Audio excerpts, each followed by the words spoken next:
Hello, this is Jason P. Wilson, Zero and X-Force, and this is my DC Comic Honorable Mentions and Pick of the Weeks for the weeks of February 15th, February 22nd, and February 29th, which was last Wednesday. And today is the 2nd of March. It is a Friday. And usually I put all my comics together for Pick of the Week and Honorable Mentions, but because it's 3 weeks, I thought it was best to do two separate postings, one with Marvel, one with DC. Now, even though I read more DC books these last 3 weeks, my favorites were the DCs, and there were more DCs in my Honorable Mentions than there were Marvels in my Marvel posting, so I went ahead and threw them my independent in with Marvel. That gives us more time to look at DC books. And there were some great DC books these last 3 weeks. I think DC is doing the best job in putting out more quality books all around. And definitely they've been consistently some of my favorite reads every month. First up here is Catwoman number 6. I do want to say that some of the images in some of the books I'm going to be showing, they're teen plus, so it's mostly for gore, and I am going to show a few gory-ish type pictures here. But first off, the story is really good. I'm really liking what's going on with Catwoman. She was just arrested, and that's a great picture there. I think the artist does a really good job with Selina. You really get to see her cat-like behaviors and features. And here we have Selina. You know, her story has actually been pretty gritty so far. And of course, that's Winnick. He's really good about writing those type of stories. And even though I love the Batwing, I chose Catwoman because I just really think that he does a great job with this character. And even though I'm not always loving the art style, for the most part, it does a good job. And I just am loving the art. Now, here's a little bit of violence just for anyone who's underage here. But Catwoman, she's really getting beaten the snot out of here. And she is all tied up. But just when you think that she is, you know, very, very similar to Batman, just when you think that she's absolutely beaten, whenever she's up against the wall, that's when she's most dangerous, just like Batman is. And here we have her actually ripping off this girl's ear with her teeth. And they show in great gore detail. Now, I'm not really a gory guy. I'm not really into gore. But stuff with Walking Dead and this, I think it really works. And it really gets you the feeling that the team wants you to feel, the grittiness and just how violent the streets can be, and everything going on right now with Selina's situation. So they do a really good job with that. But my favorite stuff in this book is definitely towards the end. Here we have Batman. He's stepping in because he thinks things are getting out of control, and obviously he has a very complicated relationship with Selina. But he definitely needs this to stop. So Selina isn't one to really do what she's told, so she really lets Batman have it. Now, obviously, Batman is holding back. He's not wanting to hurt her, but he knows how dangerous she can be, and he knows that she's acting out, not necessarily against him. It's just he just happens to be there. She also does not want to listen to what he has to say. And it finally comes to this really cool scene where he's like, enough, it's over. And, you know, she's really pushed him. And then, you know, she finally hears what he's saying. So, I thought that was really, really great. And I love this scene right here. I thought the emotions that even though I don't really like how the artist draws every panel, I really like how this artist handles the emotions of the characters, especially with such a complicated a relationship like Batman, Bruce Wayne, and Catwoman, Selina. So, Kyle, so I thought this was just a great scene here. Great bunch of panels. And then here at the end, you know, she goes to someone that one of her friends that she really needs help, and she didn't know at this point she was Catwoman. So yes, this was a really good comic, and I'm really thinking that it's starting to get a really strong stride right now, and I'm really curious with the next few issues what's going to come of this. Next up here is Batman number 6. Now, of course, this is the perfect storm of Scott Snyder and Greg Capullo really becoming one of the best teams to work on Batman in recent memory. And I really feel that they're going to have some of the classic story arcs ever to be done with Batman. It really feels that way. And this story arc they're doing now is just so epic, and it just feels so great in the Batman universe here. I mean, it's really a Batman book. Now, again, there's going to be some violence here for younger viewers, but basically what happened at the end of the first one, you know, Batman's not feeling so good right now. Now you get all these panels with Batman just really getting broken down, and I haven't seen him this messed up since Bane way back when. He's really being tested, and of course we've seen Batman in many situations, but rarely have I read a book where I really am like feeling worried for Batman's character. Like I feel the tension. I feel the tension that the team is trying to put into the story. You really want to feel that, wow, Batman's being tested. Yes, he has been tested like this before, but not often. And how is he going to come out of this? This new character, I feel, is a really great character to be in the new DCU. A great addition to the Rogue Gallery that is the legendary Batman Rogue Gallery. And man, I mean, you really see some painful images here with Batman. In fact, there's one here that I thought was great. First, I'm not going to over-explain it because I don't want to spoil the story, but you have some really cool stuff happening here as well. Some of these panels are just so good. And, you know, Batman is just such a survivor that even when you just are beating him and beating him and beating him, he always comes back. And when you read stories like this, it really makes you love the character of Bruce Wayne, the character of Batman, so much more, because you're really seeing him tested, and you really get to see what kind of man he is.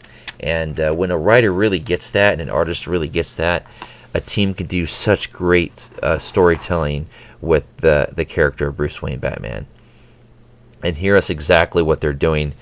Now here's a panel. It's a small panel, but I really liked it. You know, he's looking at his beat up face through the reflection here in the goggles, and I just thought that was a great image.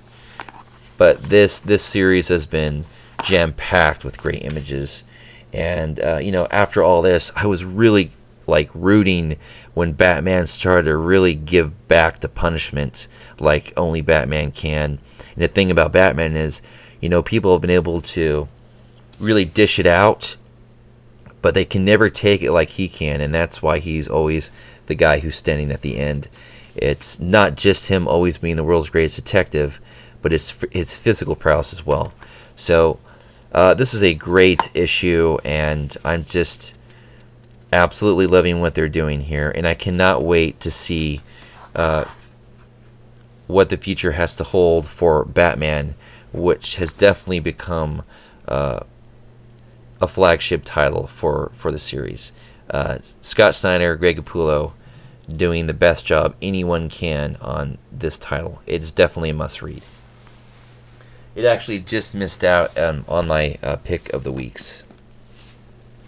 Next up here is Aquaman number 6. Now this easily could have been a throwaway issue, a filler issue, but what could have been just a single nothing ended up being my favorite issue so far.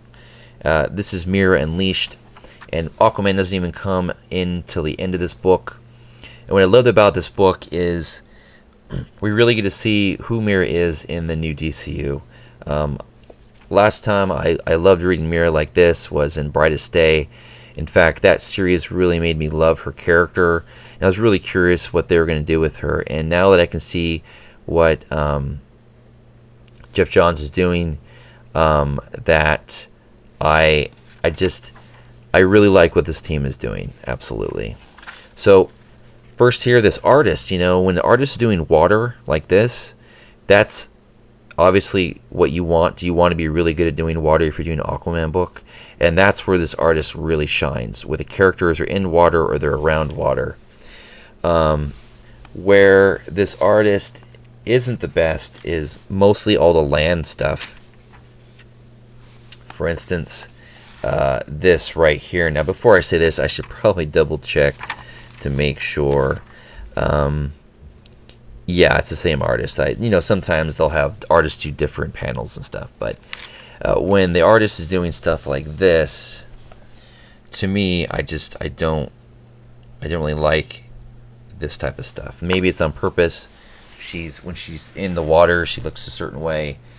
When she's out of water, she doesn't. But I don't know. But the great thing about this story was, how Mira sees humans, and it's the opposite, where Aquaman really takes all the negative stuff he is thrown at him by humans.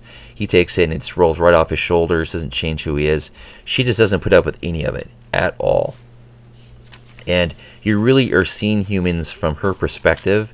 So while you can understand how their behavior is, why they're reacting to her this way, you're really seeing through her eyes. So when she does things like this, you are really like, yeah, absolutely do that.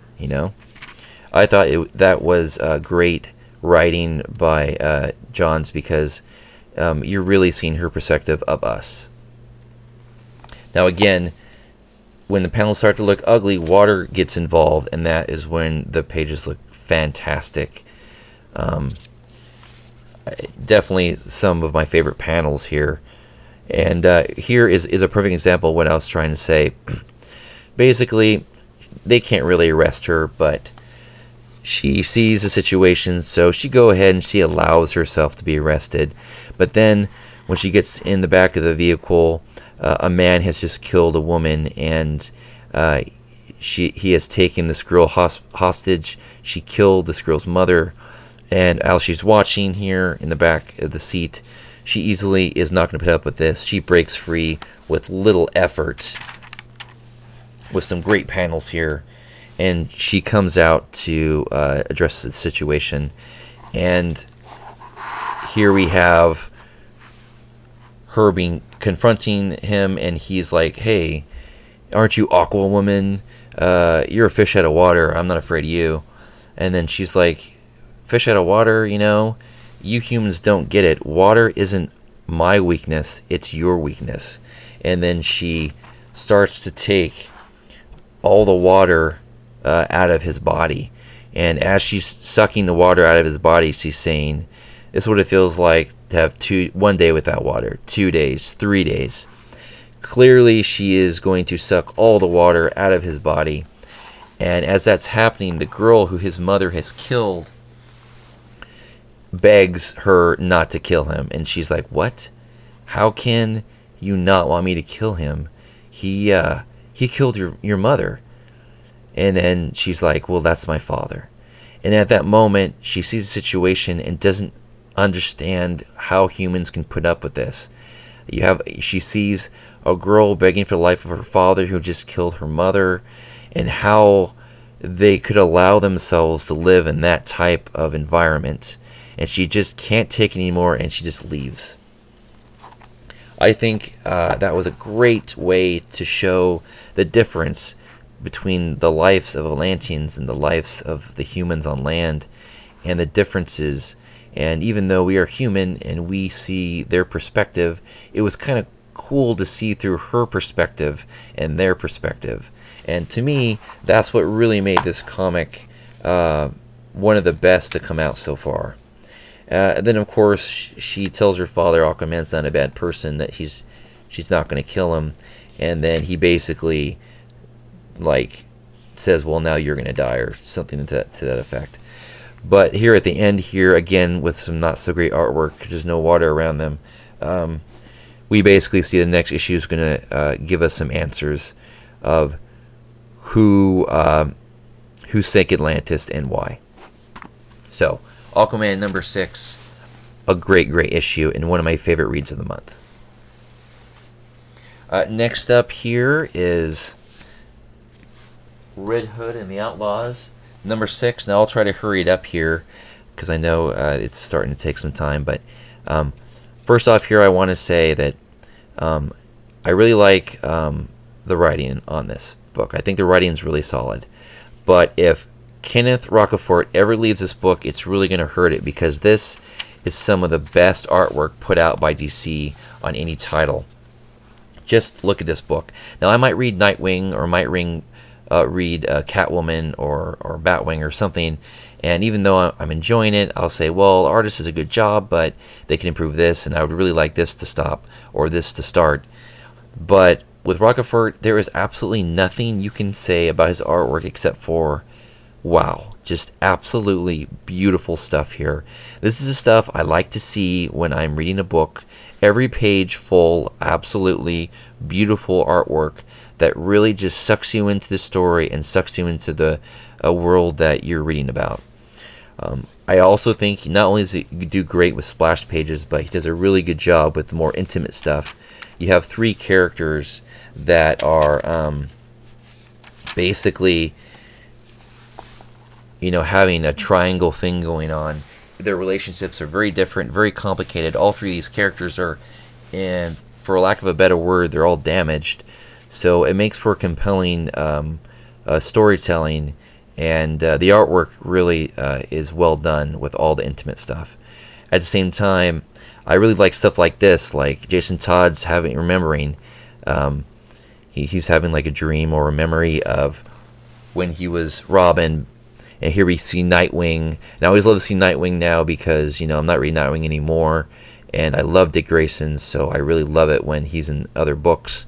And of course, this is a flashback, so we get to see his old uniform. We can see Jason Todd in the Robin stuff. And I love it when they do this, because this is some of the stories that I really love to hear and read about. Like more of the stuff that happened back when he was Robin, his interaction with Dick Grayson and Bruce Wayne and stuff. So that was really cool to see, and it was just done so well. Again, here's some of this fantastic artwork here, guys. I mean, just look at this. That is just so beautiful, and this is just unique to this book, this type of style. And again, if this artist ever leaves this book, it is really going to hurt the book, because this is more than half of the reason why I'm excited about reading this every month. Again, the characters, I really like the character designs, and the story right now is really getting very interesting and really compelling. Here we actually, there's a famous relationship, of course, between these 2 characters, Nightwing and Farstar and everything, but it's cool to actually see it brought out, because I haven't actually read about Teen Titans here for a long time. So it's kind of cool to get a little glimpse into them having memories of their relationships of past. And it was just really well done. Anyone that enjoyed Teen Titans back then, you really are missing out if you're not reading this book. It's a beautifully drawn book. It's a very compelling book. And it's an absolute must-read for any Jason Todd fan. But this is quickly becoming one of the best books to be put out by DC, and definitely my favorite of the new books. Absolutely great comic book, and even though it's an honorable mention, I can't recommend it enough. Next here is a pleasant surprise, and this was a book that came out, and I was very curious about it, and I really like Batman Beyond. Some of the stuff that was put out I liked, some of it I thought was just okay. So this is a new ongoing series, number 1, Batman Beyond Unlimited, and featuring Batman and the Justice League of the Future. And I love the story stuff, so I really wanted to give it a shot. Little did I know how good it was going to be. First of all, the art style was perfect. Anyone that was a fan of the animated series back in the 90s, you're going to love this art style, because it's almost if you are reading the animated series, the ongoing adventures of that series. That art style is just all over the place in here. And for a DC book, at least, the advertisements are light, so you're getting a lot of story. I was just so happy with this art style.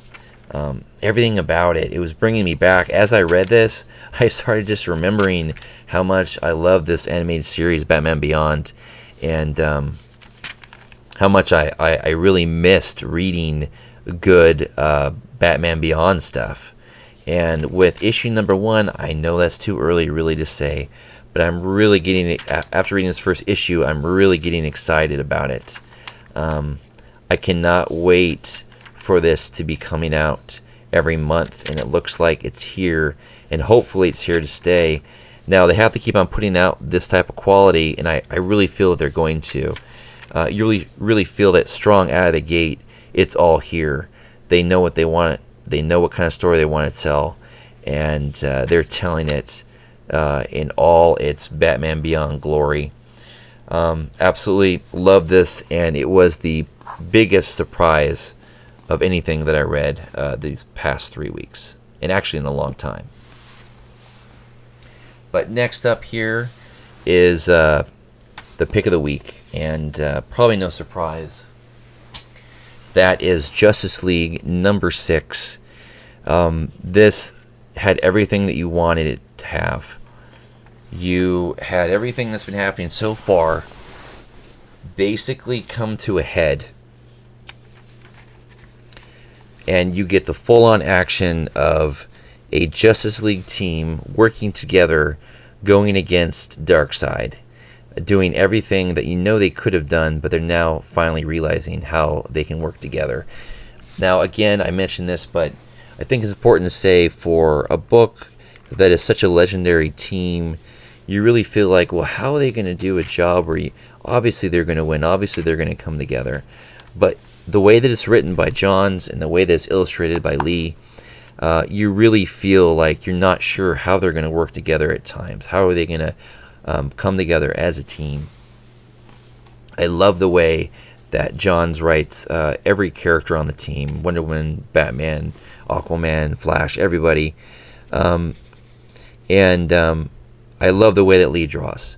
I love the way that everyone loves the way that Lee draws, but just getting to see Wonder Woman do stuff like this side by side with Aquaman, and it being done so well, it's just such a treat. For team books, Justice League, in my opinion, is the best team book out there.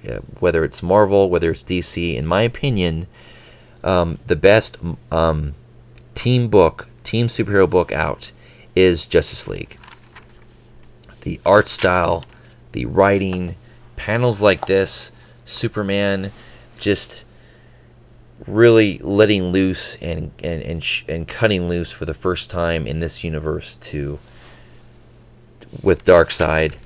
The potential, finally Darkseid really seeing, he wasn't really taking these guys seriously. Now he is. He's feeling what type of power that these superheroes have, and he's never quite been tested like this. You're really seeing the action, the emotion, the tension, everything, and all the heroes, they're all fleshed out really well. Like, you'd figure a lot of hero books, they don't do a good job in giving everyone their light, and maybe a lot of guys in the background. But the way that Johns and Lee tackle this book, you're really feeling everyone is really fleshed out well. The relationships they have, everything is just well done. I can't imagine this being done better. And this is definitely high praise for me. And one of my favorite panels is actually this one, This you look at this and you're like, wow. I mean, I wasn't expecting this. A little nothing, but of what happens, it's just perfect. And the way that this actually ended too, you know, the heroes actually being recognized, and the starting. Now you can see the starting of the Justice League, and was just great. So yes, Justice League #6 not only is my favorite Justice League so far, but it's my pick of the week. And Justice League has become one of my favorite comics that I am reading. And obviously, these books I will be picking out on trade as soon as they come out. And with that, those are my DC honorable mentions and my pick of the week for the last 3 weeks. Curious from you guys, like to hear what of these books you are reading, which ones you really do like, and if you have been loving Justice League as much as me. And with that, thanks for watching, and I'll see you next time.